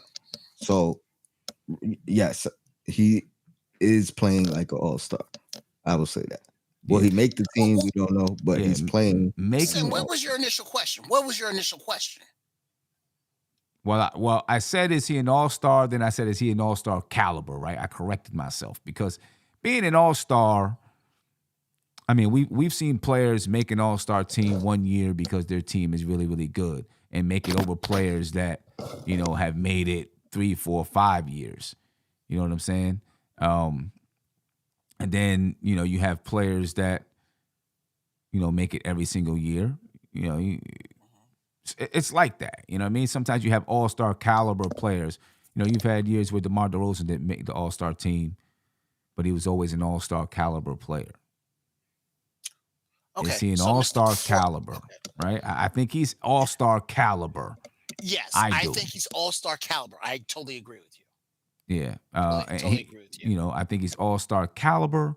I see someone say something in the chat about him, if the Knicks have a good record, that he might win most improved player. I don't know. You know, Honestly, not I think saying that he wouldn't deserve it, but you know, it's just kind of, I feel like, well, I guess a 5-point jump in scoring output could be most improved. Yeah, I guess so.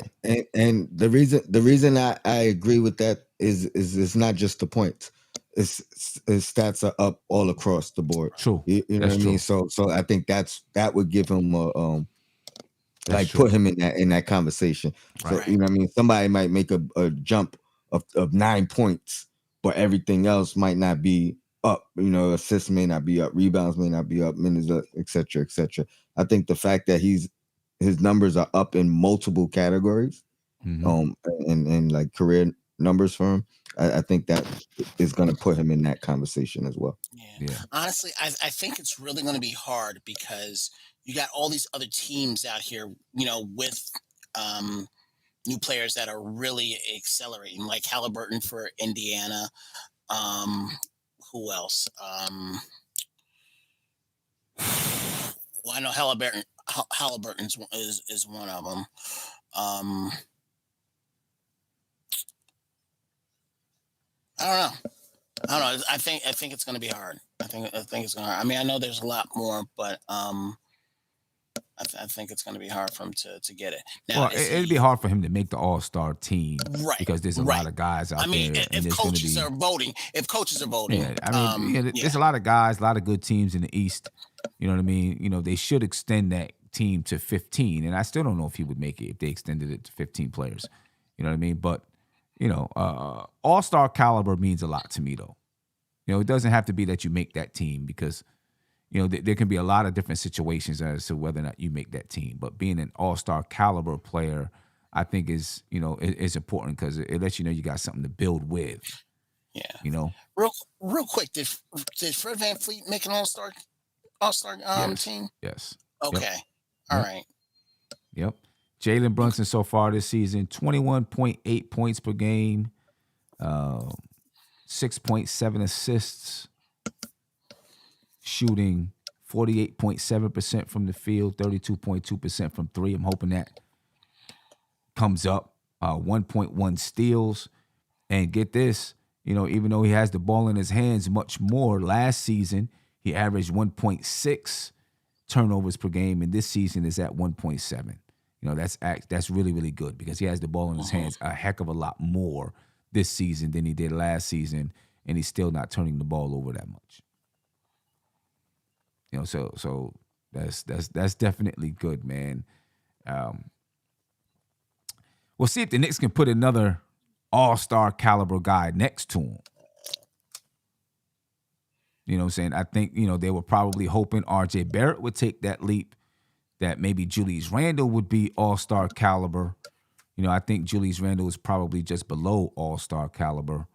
You know what I mean? If the Knicks have if the Knicks have a good season, he'd have a chance to get in. If they don't, you know, then he won't. I think Jalen Brunson is trending towards being the guy that's just All-Star caliber all the time.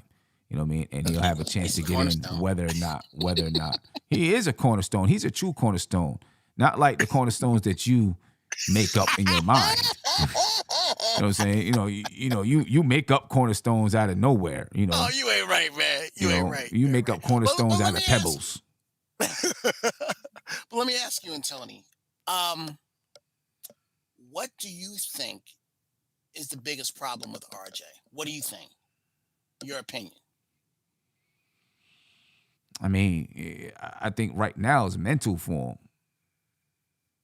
He's trying to force his way. He's trying to force a little bit. He's trying to, you know, he knows that he is, you know, counted on, you know what I mean, to be part of the big three the Knicks got, you know, so-called big three or whatever you want to quote unquote big three. And he probably right now doesn't feel like he's living up to his end of the bargain. You know what I mean? So I think he's forcing. Played well tonight, though. He played well tonight. You know what I mean? And hopefully So 2 of the last 3 games, he shot the ball well. Hopefully he's starting to come out of it. Because I think when he finally comes out of it and he's consistently shooting the ball well, I'm hoping that you'll then see better shot selection. You won't see him being as desperate to get a shot off.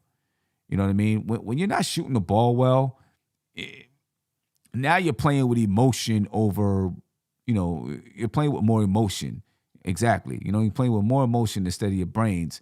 And you take crazy shots because you're trying so hard to get yourself, especially when you're young, to get yourself going.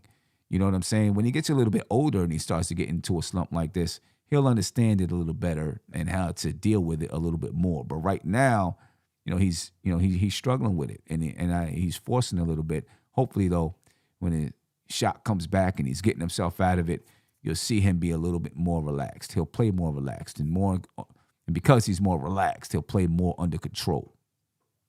It's amazing you're saying that now, and it's his 4th season.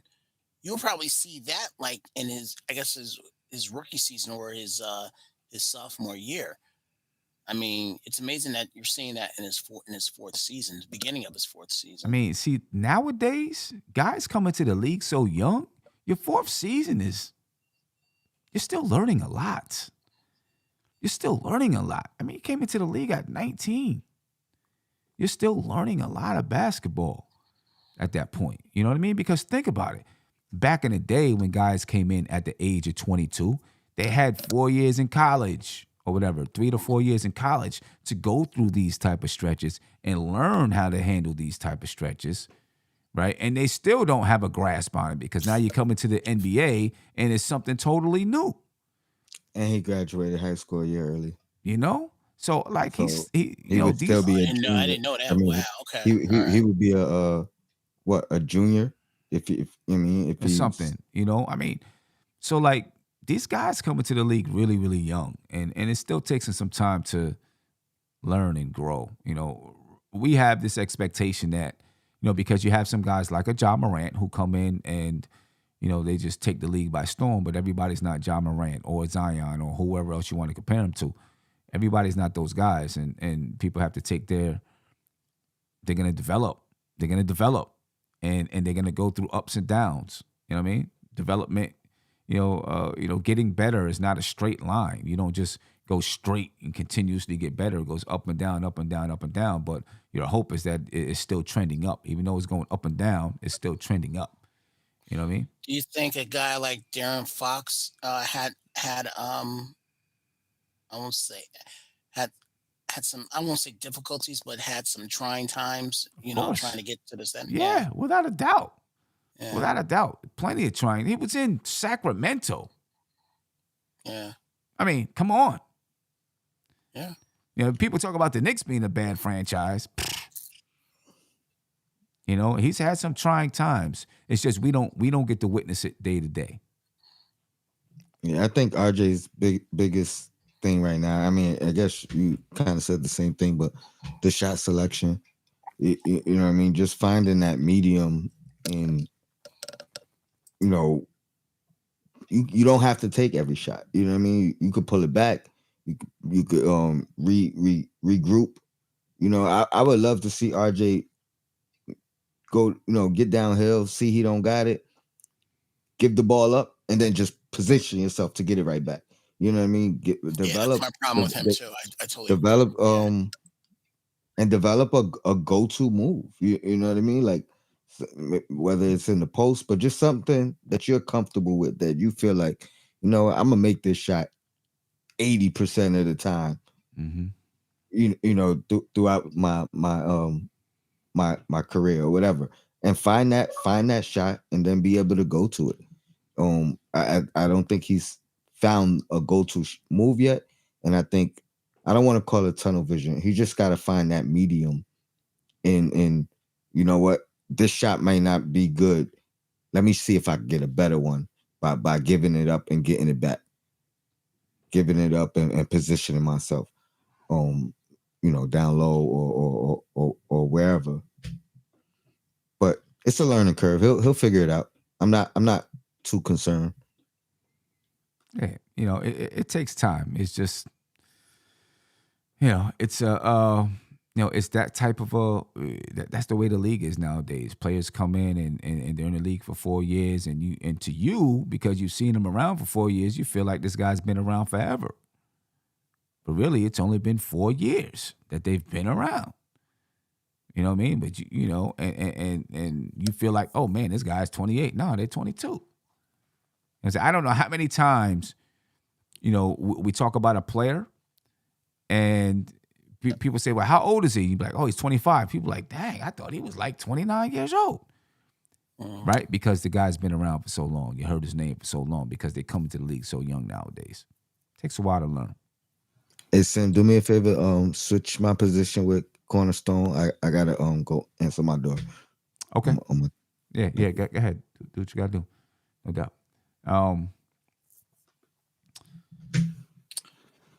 I wish Sherman would stop hating. I mean, we're not.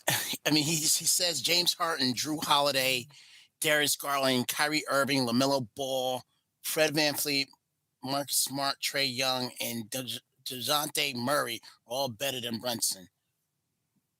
Stop hating. We already know, that they're having really good seasons and everything. I mean, you said nothing that we don't know. Yeah, right? I guess he's talking about. I think he's talking about in the All-Star voting. I think he's talking about that. But we already know. But we already said how how it was going to be difficult. That the coaches are probably going to vote for those guys before they vote for Brunson. Yeah, I hear you. Cornerstone, answer me a question, man. Yeah. January 13th. Oh, I'm going. Are you coming to DC? Oh heck yeah! I'm driving down. Are you going to be here? Are you going to be here? So how come you haven't filled out the form yet so that I can know that you're going to be here? This is the first time we're hearing about it. This is the first time you're hearing about it. We talked about it the other day. Oh, yeah, about a week ago. It wasn't finalized, but nothing wasn't finalized. I don't know, ladies and gentlemen. You're going to be there. Yes. All right. I am putting 13th. Right now, January 13th, I am putting the link in the chat. Okay. That's on a Friday. So that I can get it's on a Friday. It is on a Friday. I'm not asking you to cut out of work or nothing like that. Nothing. Nothing. In the words of Indiana Jones from Raiders of the Lost Ark, trust me. I will be there. You're dating yourself, man. You're dating yourself. Well, they already know I'm over 50, so there you go. Anyway, ladies and gentlemen, Crow Noir said, hide your phones. Kev is coming. Ooh. Hide your phone. See what you started, man. I hate you, man. But ladies and gentlemen, if you are interested in joining us for the Knicks versus the Wizards on January 13th, and I will also have some ticket information for Martin Luther King's Day tickets. So if you're interested in that, be on the lookout for those coming very, very soon. But I'm putting in the chat right now a link for you to fill out if you're interested in joining us for the Knicks versus Wizards on January the 13th, and we're gonna have a good time, man. It's gonna be fun. So I'm trying to get this knocked out of the way early December, so we have everything taken care of. So if you're interested, please fill out this form here so I can get in contact with you, and we can get this taken care of. It's gonna be dope. It's gonna be a good time. Hopefully the Knicks come away with a win, and the seats should be pretty good as well. You know what I mean? I'm on floor seats. That's all. That's all I sit is floor. Okay. Oh, that's all he sits is floor seats. Yeah, you sit on the floor at your house while you're watching the game on TV. That's what you do. That's what you do. Hey, I get nothing but the best. Yeah. Let me ask you guys this, man, because we're going to get ready to skate up out of here. Looking at the upcoming schedule, how do you feel about the upcoming schedule? I'm going to read it off to you so that you got it. The Knicks play again on Tuesday night. They play the Pistons on Tuesday night. And then on Wednesday, they play the Bucks. Then they get a couple of days break. Then on Saturday, they play the Mavericks. That's a home game. The Bucks is also a home game. Detroit is away.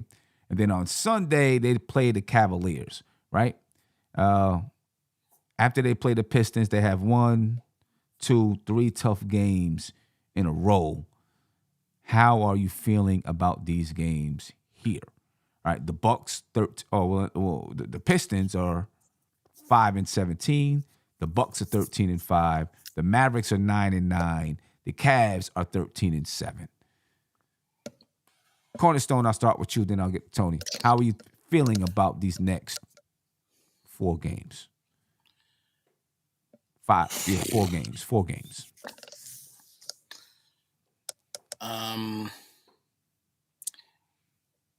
Honestly, and this is looking at it realistically, I honestly think Detroit is due for a win against us.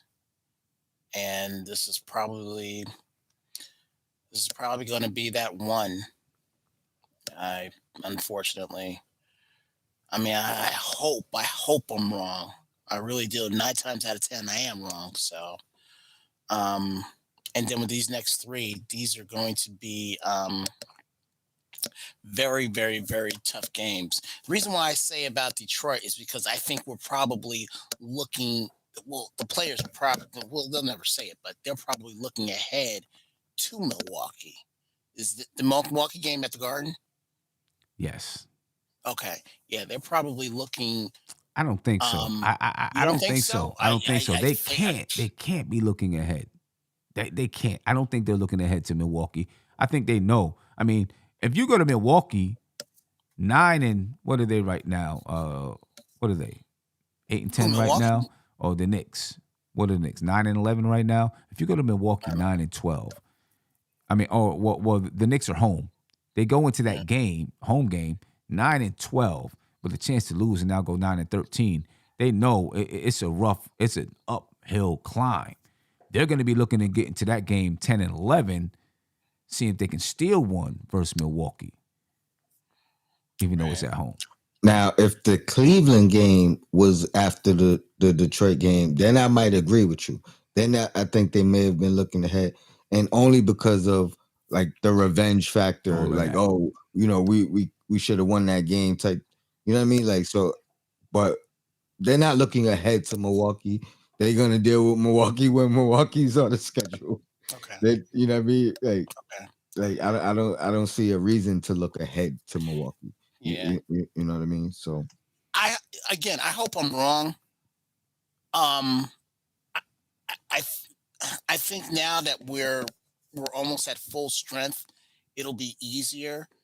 Not easier, scratch that. I just think now for us to beat these teams, we have to be on our A game and we have to be healthy. So we need both Grimes, we need Cam, we need everybody, hands on deck. I think the only one that I think that we can really win, I think the Dallas game, I think we could really win. That's at home too, right? Yep. Or is that in Dallas? No, yeah, that's home. That's home. Yeah, I think we can win that one. These other 3, you're saying that we're not going to look past them. Okay, fine. We might can win that one.